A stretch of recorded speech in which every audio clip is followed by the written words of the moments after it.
Hello everyone, welcome to study job India YouTube channel. Railway paramedical recruitment notification 2025 जारी हो चुका है। इस नोटिफिकेशन के तहत कुल 403 पदों पर भर्ती आयोजित की जाएगी।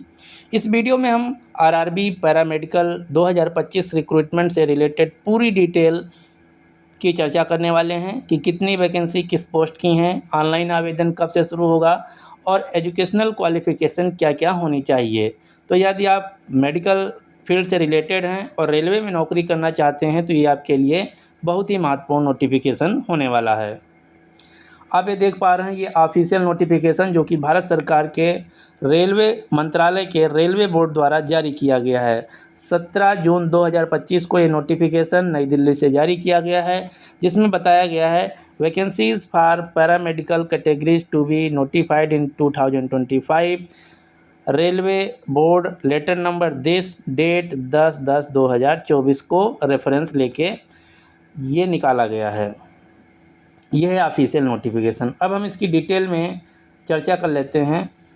तो रिक्रूटमेंट का नाम है आरआरबी रेलवे पैरामेडिकल रिक्रूटमेंट 2025, जिसके तहत कुल 403 पदों पर भर्ती आयोजित की जाएगी। ये 403 पद जो हैं किस पोस्ट के लिए हैं आप देख सकते हैं। डायलिसिस टेक्नीशियन के लिए 4 पोस्ट हैं, ईसीजी टेक्नीशियन के लिए 4 पोस्ट हैं, लैब असिस्टेंट ग्रेड सेकंड के लिए 12 पोस्ट हैं, नर्सिंग सुपरिटेंडेंट के 246 पोस्ट हैं, फार्मासिस्ट इंट्री ग्रेड 100 पोस्ट हैं, रेडियोग्राफर एक्सरे टेक्नीशियन की 4 पोस्ट हैं, health and malaria inspector grade second की 33 पोस्ट हैं। इस प्रकार से कुल 403 पोस्ट आरआरबी पैरामेडिकल के अंतर्गत 2025 में निकाली गई हैं। अब हम बात कर लेते हैं आरआरबी रेलवे पैरामेडिकल 2025 रिक्रूटमेंट के विभिन्न पदों के लिए required educational qualification. Nursing superintendent के लिए जीएनएम या फिर बीएससी नर्सिंग होना चाहिए। फार्मासिस्ट के लिए या तो आपके पास फार्मासिस्ट की डिग्री होना चाहिए या डिप्लोमा इन फार्मेसी होना चाहिए। रेडियोग्राफर एक्सरे टेक्नीशियन के लिए डिप्लोमा इन रेडियोग्राफी या एक्सरे टेक्नीशियन की डिग्री या डिप्लोमा होना चाहिए। इसी प्रकार से हेल्थ एंड मलेरिया इंस्पेक्टर के लिए BSc with chemistry 1 year diploma in health and sanitary inspector. Lab assistant grade second के लिए diploma in medical lab technology होना चाहिए, जिसे हम DMLT बोलते हैं। डायलिसिस टेक्नीशियन के लिए बीएससी एंड डिप्लोमा इन होम्योलिसिस होना चाहिए। ईसीजी टेक्नीशियन के लिए कक्षा 12 पास होना चाहिए या फिर graduation in science having certificate diploma degree in ECG. तो ये है वेरियस पोस्ट के लिए वेरियस एजुकेशनल क्वालिफ़िकेशन। अब हम बात करने वाले हैं कि रेलवे पैरामेडिकल 2025 रिक्रूटमेंट प्रोसेस में सिलेक्शन प्रोसेस और एग्ज़ाम पैटर्न क्या है। तो इसमें सिलेक्शन प्रोसेस वहीं पुराना वाला है। कंप्यूटर बेस्ड CBT टेस्ट होगा आपका, उसके बाद डॉक्यूमेंट वेरिफिकेशन, उसके बाद मेडिकल एग्जामिनेशन। पेपर कैसे होगा, एग्ज़ाम पैटर्न भी हम देख लेते हैं। इसमें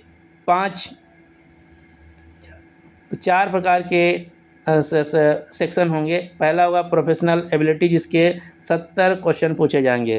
प्रोफेशनल एबिलिटी मतलब जो आप अपने डिप्लोमा ग्रेजुएशन में पढ़ाई की हैं उससे रिलेटेड क्वेश्चन होंगे, जैसे जीएनएम या फिर डिप्लोमा इन DMLT, जो भी आपका डिग्री या डिप्लोमा है उससे रिलेटेड 70 क्वेश्चन रहेंगे। उसके बाद जनरल अवेयरनेस के 10 question, general arithmetic, general intelligence और रीजनिंग के 10 क्वेश्चन, जनरल साइंस के 10 क्वेश्चन, कुल मिला के 100 क्वेश्चन होंगे और 2 घंटे का पेपर होगा और हर क्वेश्चन 1 मार्क्स का, यानी कि टोटल 100 मार्क्स के क्वेश्चन होंगे।